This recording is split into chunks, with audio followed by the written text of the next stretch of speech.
মহামান্য আদালত,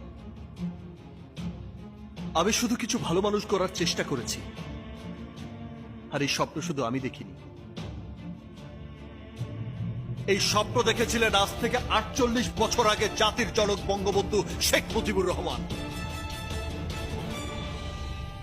১৯৭১ সালে ৩০ লক্ষ শহীদের রক্তে আর লাখো মা বোনের ইজ্জতের বিনিময়ে দেশ স্বাধীন হবার পর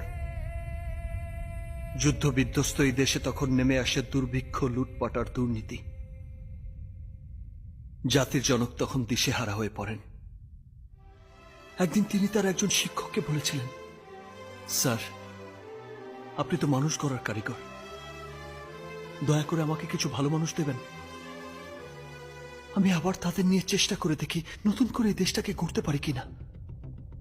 কিন্তু স্বাধীনতা বিরোধী পাকিস্তানি দোসররা ১৯৭৫ সালের ১৫ই অগস্ট সেই বিভীষিকাময় কালো রাতে জাতির জনককে সপরিবারে নির্মমভাবে হত্যা করে।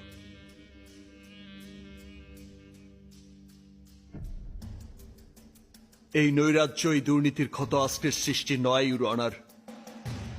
এই ক্ষতর সৃষ্টি আজ থেকে ৪৮ বছর আগে। আজও সেই ক্ষত থেকে রক্তক্ষরণ হচ্ছে, আর আমি শুধু সেই ক্ষততে সামান্য মলম লাগানোর চেষ্টা করেছি। ওই দুর্নীতিবাজদের কালো টাকা ছিনিয়ে এনে এই অসহায় মেধাবী ছাত্রদের সাহায্য করেছি, সহযোগিতা করেছি, দুর্নীতিমুক্ত একটা সুন্দর দেশ গড়ার চেষ্টা করেছি।